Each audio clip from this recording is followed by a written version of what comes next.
The emperor fell not by the sword, but by his own gentle hand. Picture this, a throne room in Florence, 1513. The walls are stained with decades of intrigue. And there, in the shadows, sits a man holding a quill sharper than any blade. His name is Niccolo Machiavelli.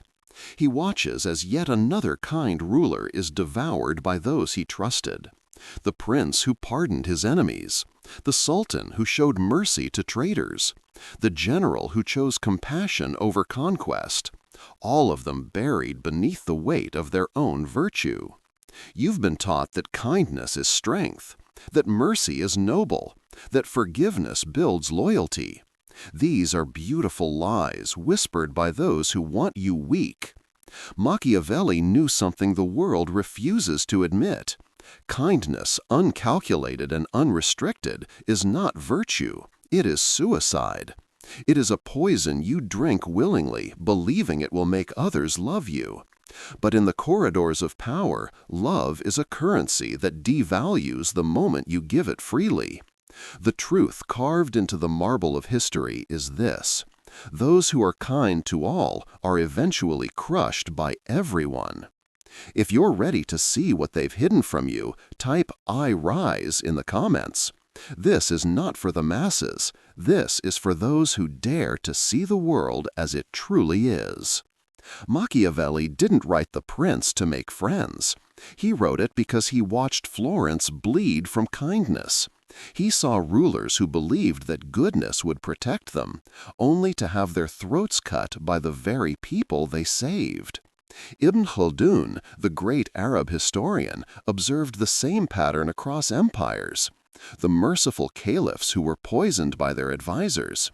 The generous sultans who died penniless, betrayed by those they enriched. Napoleon understood this deeply. He said, "I would rather have a general who was lucky than one who was good." Why? Because goodness makes you predictable. Kindness makes you exploitable. And in war, as in power, the predictable die first. The dark side of kindness is not that it exists, it's that it transforms you into prey. Walk with me through the graveyard of kind rulers. Every tombstone tells the same story. Every epitaph whispers the same warning. Here lies a man who believed that virtue would shield him. Here rests a woman who thought compassion would earn her loyalty. They were wrong. They are dead. Julius Caesar pardoned Brutus. Brutus thanked him with a blade between the ribs. Saladin, the noble sultan, showed mercy to his Christian enemies during the Crusades. He let them live, let them retreat, let them regroup. They returned with more armies, more hatred, more determination to destroy him. His kindness bought him nothing but longer wars. The Byzantine Emperor Romanos IV showed compassion to his captured enemy, the Seljuk Sultan Alp Arslan. He was released, treated with dignity, sent home with gifts. Within months, his own officers overthrew him. Why? Because his kindness made him look weak. In Byzantium, weakness was a death sentence. Machiavelli studied these patterns obsessively. He saw that the world punishes gentle princes twice. First, their enemies exploit their mercy. Second, their own people despise them for it. The masses don't want a kind ruler. They want a strong one. They want someone who makes them feel safe, not someone who makes them feel ashamed. Sun Tzu wrote, "Regard your soldiers as your children, and they will follow you into the deepest valleys." But he also wrote, "Treat them like your own beloved sons, and they will stand by you even unto death. But if you are too kind and cannot command them, they will be useless." The line between love and contempt is thinner than a sword's edge. Consider Richard II of England, a cultured, artistic, kind king. He believed in peace, in negotiation, in fairness. His nobles mocked him. His people revolted. He was deposed, imprisoned, and likely murdered. His cousin Henry took the throne with an iron fist and ruled for 13 years. Or look at Tsar Nicholas II, a family man, a gentle soul, a ruler who wanted to be loved. The Russian people dragged his entire family into a basement and executed them. No mercy was shown to the merciful. The pattern is ancient. The pattern is absolute. Kindness without power is blood in the water, and the sharks always circle. Ibn Khaldun called it the cycle of civilization. Dynasties rise through strength and fall through softness. The grandsons of conquerors become poets, and poets make terrible kings. Your kindness is their opportunity. Here is the first law they never taught you. Kindness is not reciprocal. You give, expecting return. You show mercy, expecting loyalty. You offer trust, expecting honor. This is the delusion that has destroyed more leaders than any army ever could. Machiavelli observed something terrifying in the Florentine courts. The more you give to people, the less they value you. The prince who grants every favor becomes the prince no one respects. Why? Because humans are not wired to appreciate what comes easily. We despise what we don't have to fight for. Think of Cesare Borgia, Machiavelli's dark prince. When Borgia conquered the Romagna, he found it filled with petty tyrants who had been kind to their subjects. These gentle rulers were universally hated. Borgia installed a brutal governor who terrorized the people into order. Then, in a calculated move, Borgia had that governor executed in the town square, blaming him for the cruelty. The people loved Borgia for it. They celebrated the man who orchestrated their suffering because he also orchestrated its end. This is the paradox of kindness. People don't remember who was gentle. They remember who was decisive. Napoleon rebuilt France on this principle. After the revolution drowned Paris in blood, the people were exhausted from chaos. They didn't want more democracy. They didn't want more committees of kind bureaucrats. They wanted someone to simply take control. Napoleon gave them order through strength, not kindness through weakness. He became emperor because he understood what Robespierre did not. Terror creates temporary submission. Vision creates lasting power. Look at your own life. Think of the people you've helped. How many are still grateful? How many took your kindness and turned it into expectation? How many began to see your generosity not as a gift, but as an obligation? This is Law 1. The moment your kindness becomes expected, it becomes worthless. The master strategists knew this. Saladin was kind to Richard the Lionheart during the Third Crusade. He sent him fruit when Richard was ill. He offered truces when Richard needed to regroup. Was Richard grateful? He spent the rest of his life trying to conquer Jerusalem. Kindness between enemies is merely a pause before the next attack. Ibn Khaldun wrote of this in his Muqaddimah. When subjects are treated with kindness and are accustomed to it, they come to expect it as their right, and when it is withdrawn, they rebel. Your benevolence creates dependency. Your dependency creates resentment. Your resentment creates revolution.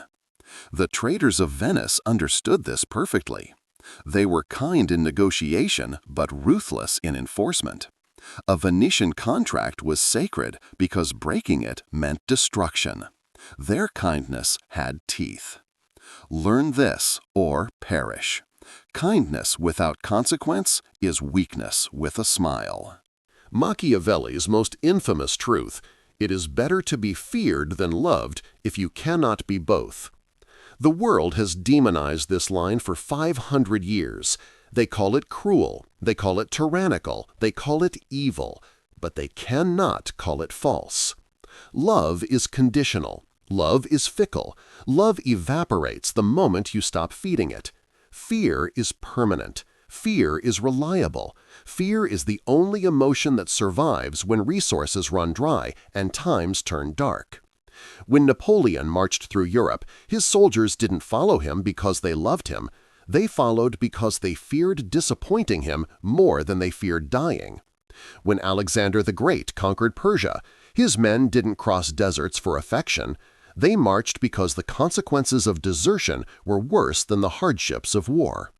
The Ottoman sultans understood this with surgical precision.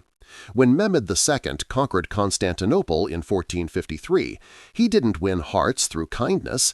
He won an empire through calculated terror. He would execute generals who failed him. He would reward loyalty with lands and titles. Fear and reward, perfectly balanced.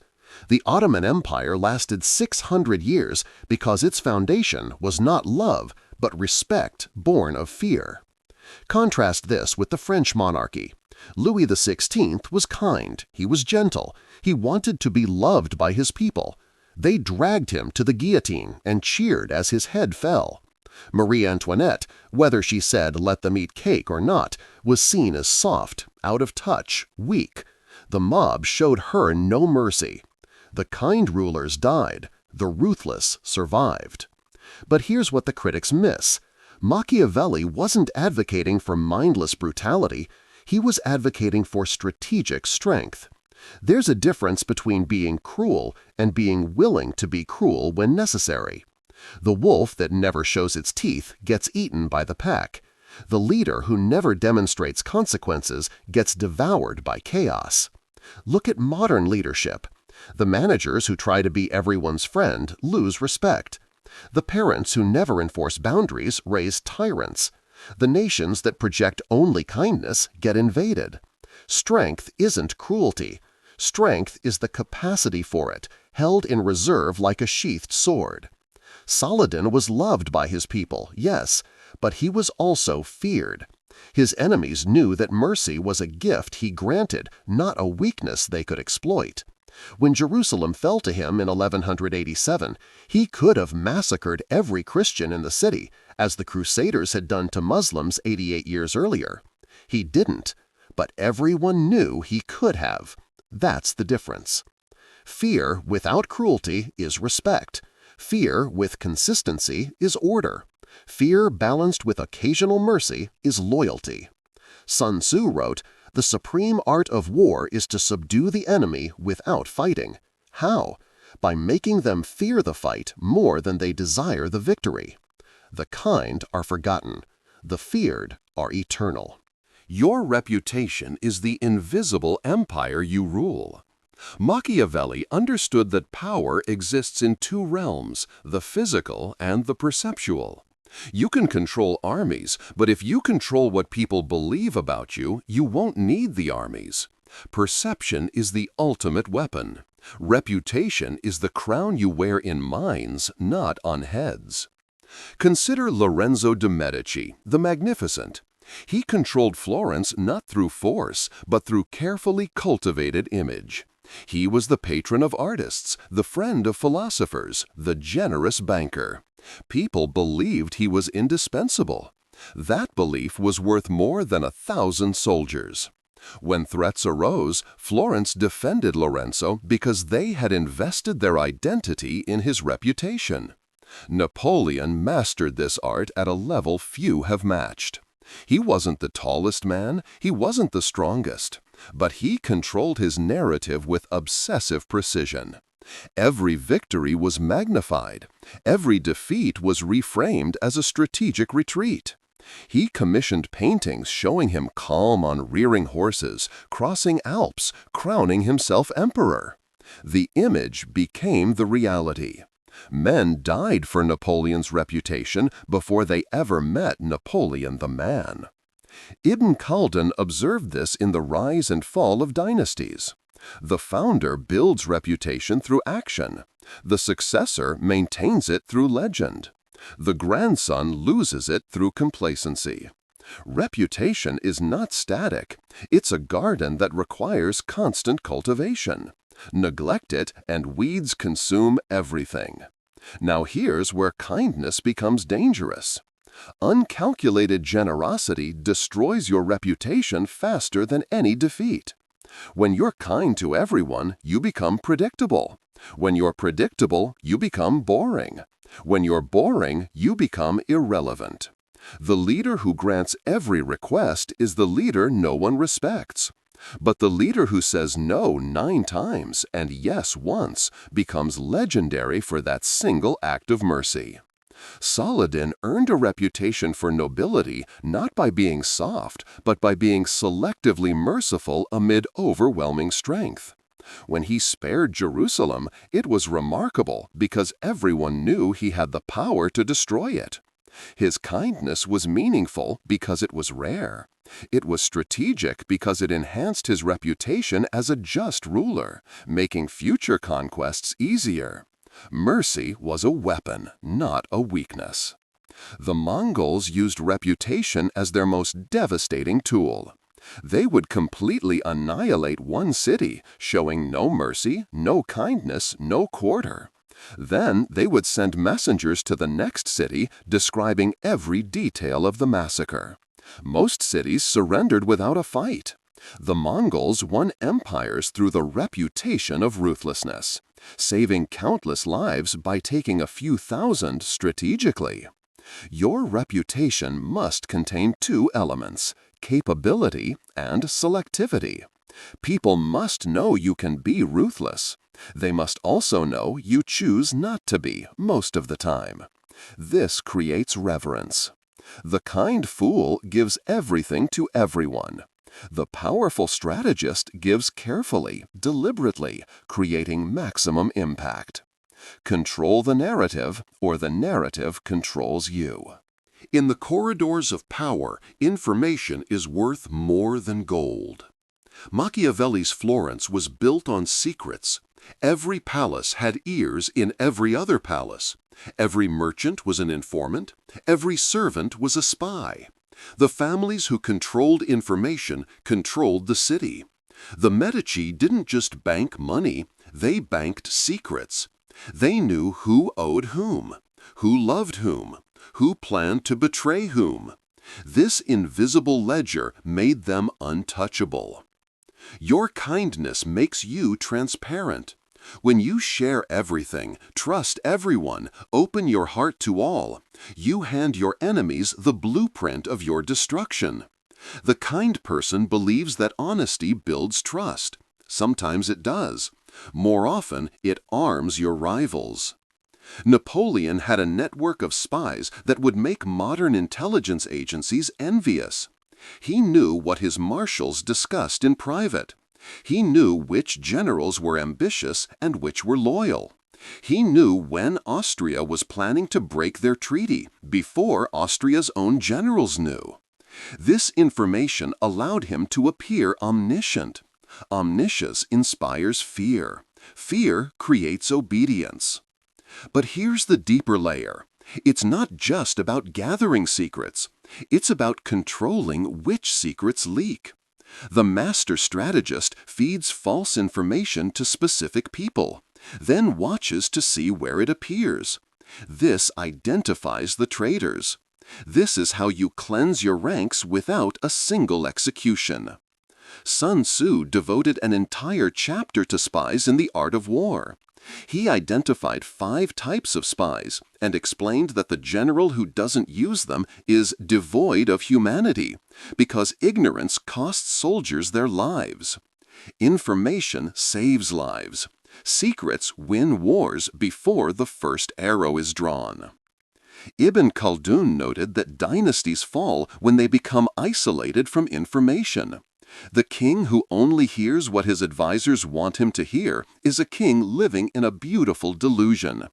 The Abbasid Caliphate collapsed partly because the caliphs became too removed from reality, trapped in palaces fed lies by courtiers who protected their own interests. The kind leader trusts too easily. They share too freely. They believe that openness creates loyalty. But openness creates opportunity for the ambitious. Look at how intelligence agencies operate. They classify information into levels.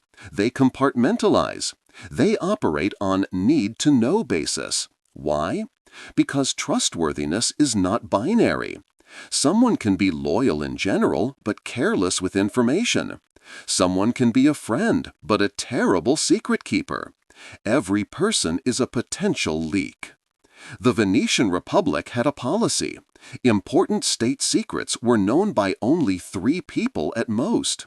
This limited the damage from betrayal. This created a culture where information was sacred. Learn to listen more than you speak. Learn to reveal less than you know. Learn to ask questions that expose others while revealing nothing about yourself. Secrets are leverage. Leverage is power. Power is survival. The loudest voice in the room is often the weakest.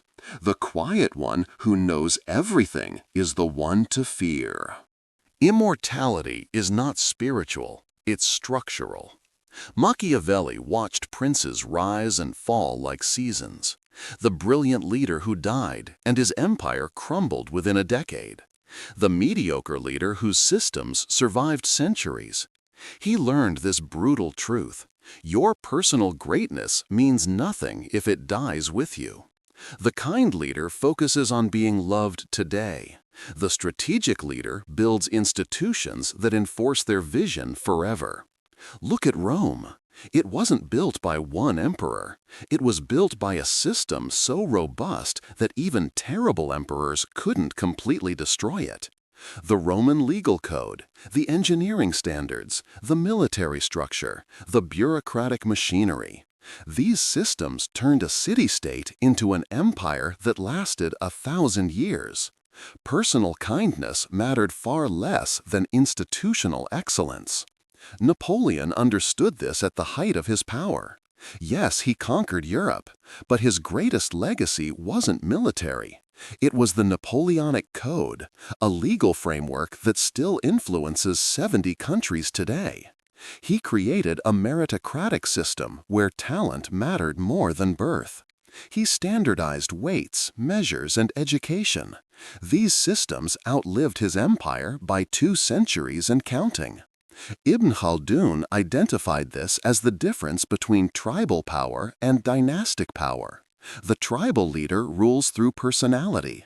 When he dies, the tribe fragments.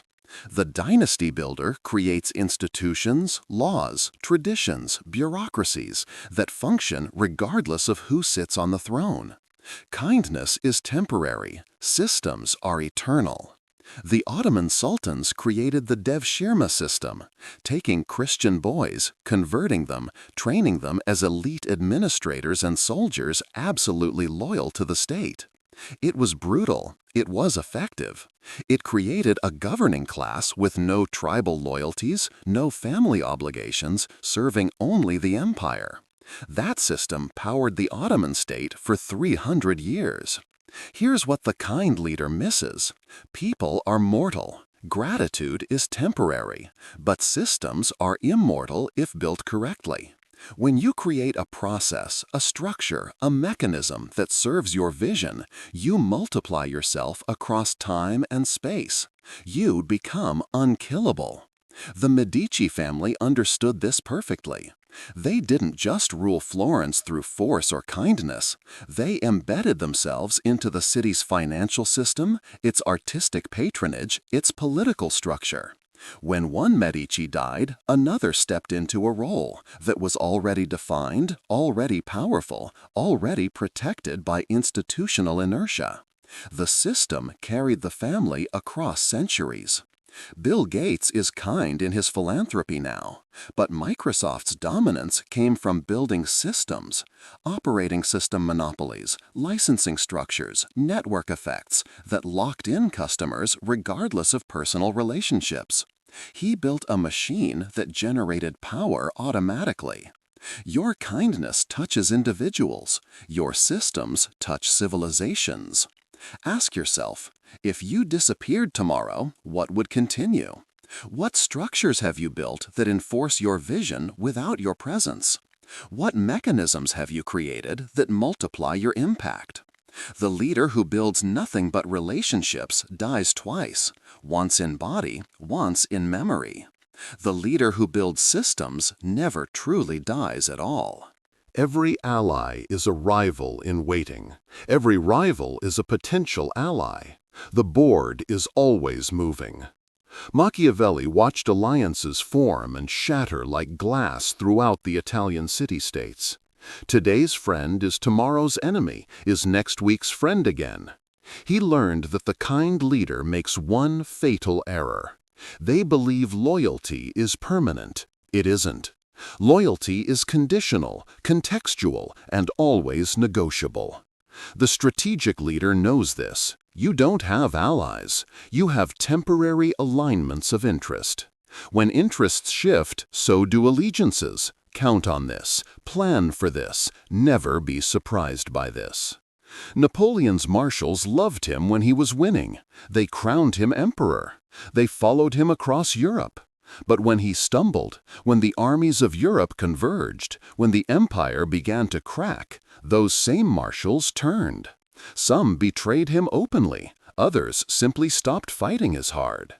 Talleyrand, his own foreign minister, secretly negotiated with Austria while still in Napoleon's service. Why?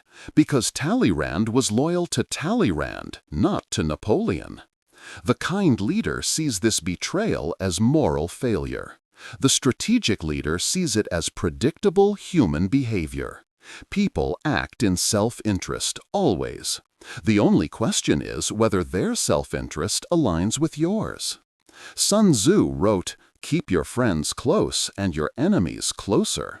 But the real mastery is knowing that your friends are your enemies. The most dangerous threats don't come from obvious rivals. They come from allies who grow too powerful, too ambitious, too comfortable. Saladin managed this brilliantly. He united the Muslim world against the Crusaders by carefully managing rival factions. He gave some leaders battles to win.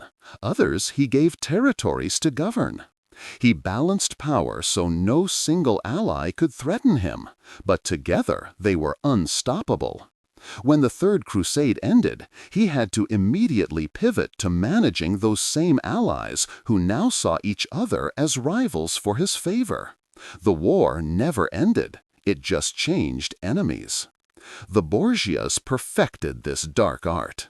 Cesare Borgia allied with France to destroy his rivals in Romagna. Then he allied with the Holy Roman Empire to limit French influence. Then he secretly negotiated with France again to keep the empire in check. He played all sides because he understood. Permanent alliances create permanent limitations.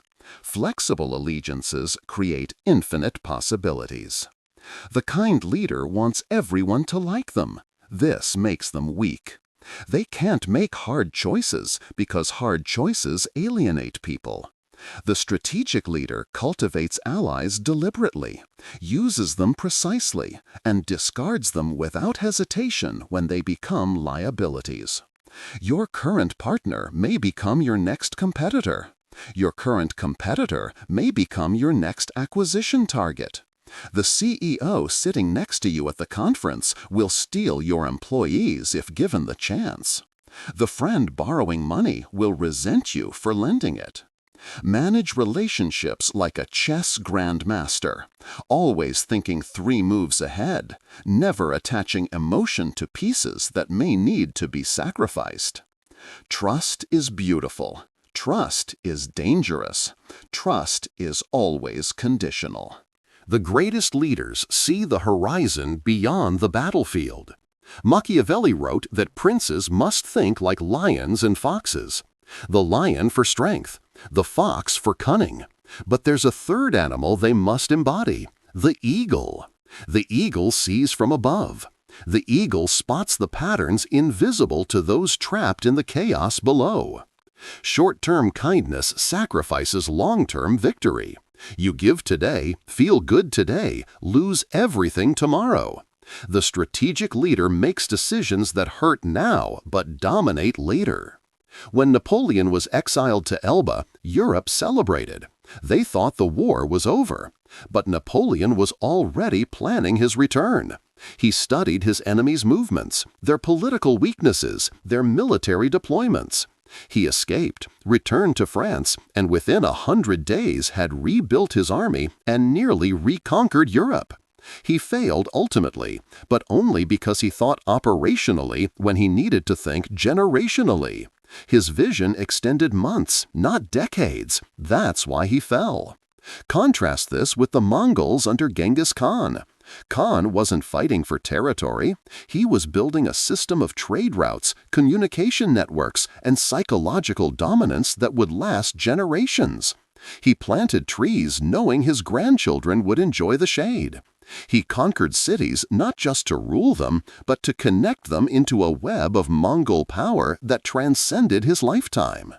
Ibn Khaldun's theory of civilization rests on this temporal vision. The founder has long-term vision forged in hardship. The second generation maintains it through memory. The third generation, raised in luxury, loses the vision entirely. They see only the present. They make kind, comfortable choices that destroy what their grandfathers built. The Roman Republic understood generational thinking. They built roads not for immediate military advantage, but to connect the empire for centuries. They created legal precedents designed to outlast any individual senator. They thought in centuries, while their enemies thought in seasons. Here's where kindness blinds you. It's focused on immediate relief. Feed the hungry today. Solve the crisis now. Make people happy immediately. But strategic vision asks, what systems eliminate hunger permanently? What structures prevent the crisis from recurring? What decisions create lasting strength, even if they cause temporary pain? Jeff Bezos built Amazon by thinking decades ahead. He lost money for years while Wall Street screamed. Investors demanded profit. He refused. He was building infrastructure, market position, customer loyalty that would pay off exponentially later. Short-term kindness to shareholders would have meant long-term irrelevance. He chose long-term dominance over short-term approval. The kind leader asks, what can I do today to be liked? The visionary leader asks, what must I endure today to be inevitable tomorrow? Storms pass, battles end, empires crumble. But the leader who thinks beyond the immediate chaos, who plants seeds they may never see bloom, who builds for generations they'll never meet, that leader transcends mortality. Your vision must extend beyond your lifetime, or it's not vision, it's just ambition. You've walked through the graveyard of kind rulers. You've seen the patterns carved in blood across centuries.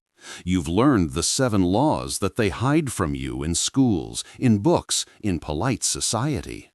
Now you stand at a threshold. Most people will reject everything you've read here. They'll call it cruel, they'll call it cynical, they'll call it wrong. They'll retreat into comfortable delusions about how the world should work, ignoring how it actually works. They'll be kind, trusting, generous, and they'll wonder why they keep getting destroyed by those who aren't. But you're not most people. You're here because something in you already knew these truths. You felt them in the moments when your kindness was weaponized against you, when your generosity was taken for granted, when your mercy was mistaken for weakness, when your trust was repaid with betrayal. Machiavelli didn't write The Prince for everyone. He wrote it for those rare individuals who can stomach the truth. Ibn Khaldun didn't document the cycles of civilization for casual readers. He wrote for those who would use that knowledge to break the cycles. Sun Tzu didn't compile The Art of War for pacifists. He wrote for warriors who understood that the supreme victory is achieved before the battle begins. You now possess something dangerous: clarity. You see the game as it's actually played. You understand that kindness is a tool, not a philosophy. That mercy is a strategic choice, not a moral obligation. That reputation, information, systems, alliances, and vision matter more than being liked. This knowledge separates you from the masses who will spend their lives confused about why good people finish last. You know why. You know that good is a narrative written by winners to control losers. You know that the truly powerful don't need to call themselves good. They simply win, then write the history books. But knowledge without action is just entertainment. The question now is, what will you do with what you know? Will you build systems that outlive you?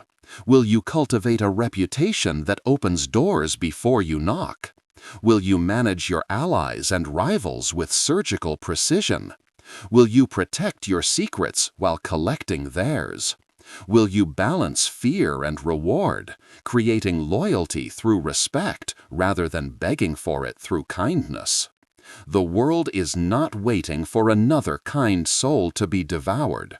The world is waiting for strategic leaders who understand power, who wield it wisely, who build empires that serve visions larger than themselves. You've reached this point because you're not like the others. You have the capacity to see beyond the comfortable lies. You have the courage to act on uncomfortable truths. Subscribe now. Join the secret circle of those who see the world clearly. Not to be cruel for cruelty's sake, but to be powerful for purpose's sake. The masses sleep. The awakened build empires. Which will you be?